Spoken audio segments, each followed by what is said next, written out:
I was talking about. Look at the bottom. See that piece? See the piece that's missing? My contribution to Little Italy. The Batmobile did that. See, the piece is V-shaped, right? So we used to put it back up again all the time. Because the police would catch us and then complain. Okay, so that's my contribution there. Now, the other post that I was talking about is this one right here. See the one that he rammed into? And then the Batmobile got stuck was this post right here. There's a schoolyard right there. So this post, well, of course, has been changed like 18 times since, right? But it was that post right there. We rammed into it and the bumper got stuck because there were 6-inch nails, right? So we had to stick it out. Okay, so now, this is my neighborhood. It's amazing. So now we've got to go over for the next story, which is very fast. I'm going to have to maybe, let's see. Okay, so see this building, this gray building here, right? Okay, this is where the next story happens. Okay, so this is good. Now, there's a street here. Before this gray building went up at the corner, let's try and go right here to the street. Aha, okay, excellent. Okay, here we go. Ah, this is it. Okay, this is the angle I want.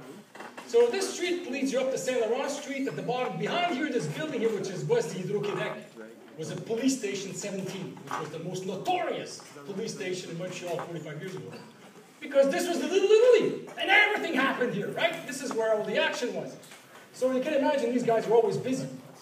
Now, over where this building was a big field. Now you have to try and imagine that building replaced by a big field with a Model T Ford, 47 Ford. In one corner, we used to play in the Ford, right in the truck, all this stuff. And the rocks everywhere. So while we're watching Star Trek, the original series, right, we had these ideas.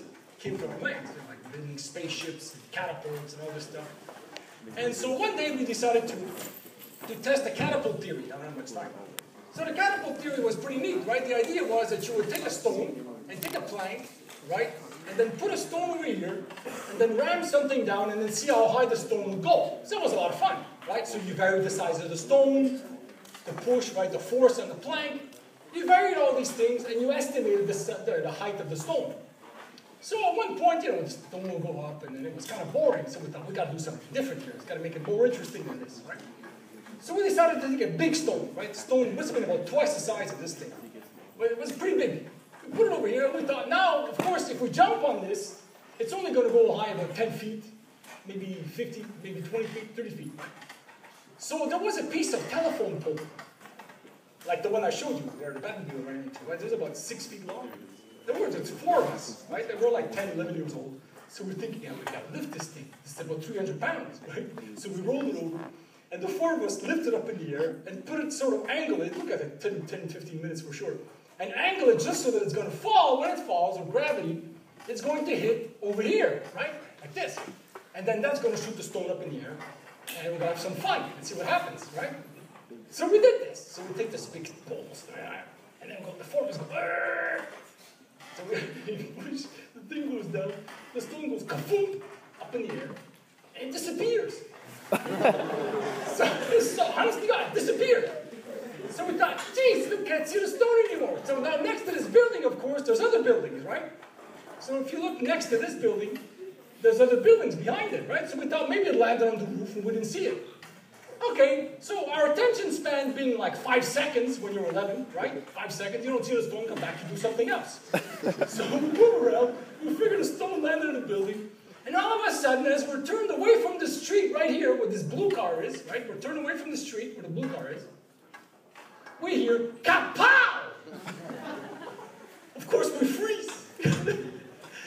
Where this blue car is, coming from this way, from Saint Laurent down, is a police car. And the stone landed right on the cherry, exactly in the middle. Bam! The whole thing shattered. The car comes to a screeching halt. The 2 cops come out with their guns in the air. This is, swear to God, this happened, right? Their guns in the air, and they're looking around. And the 2 of them look on the roof, and they see the cherry's busted, so they think somebody shot it. Why would you shoot the cherry, right? Like, nothing's these weird stories that are coming up, right? They're thinking, and you can see the confusion in their eyes and their face. And they look at us and they say, did you see who did this? And I said, no. So I tell the guy, must be a meteorite. So the guy goes, what? What is a meteorite? You know, watch Star Trek, and we watched. So we explain it's these particles from space, they come down, just happen to land. I mean, look, the stone is shattered from the top. So how could anybody do that? It had to come from space. That's where we are. Yeah, amazing imagination, right? So the guys look at each other and they go, geez, this doesn't sound right. But anyways, yeah, it's right that the stone came from the top. So it can't be them. Because how would they know we were coming at this moment in time? They didn't know. But of course it happened just at that time, right? And so we're landing right there on the top of the cherry, of course, and we're trying to hold ourselves from laughing. Right? But we can't, because then they'll catch us and then they'll tell our parents and we're in big trouble, right? So, and of course, they put their guns away, right? They go back in the car and just sort of drive safely away. And of course, after that, we laughed like crazy. So see, so this is that story, the story with the stone. But that's related to the whole business of the neighborhood, because they used to know us after a while, right?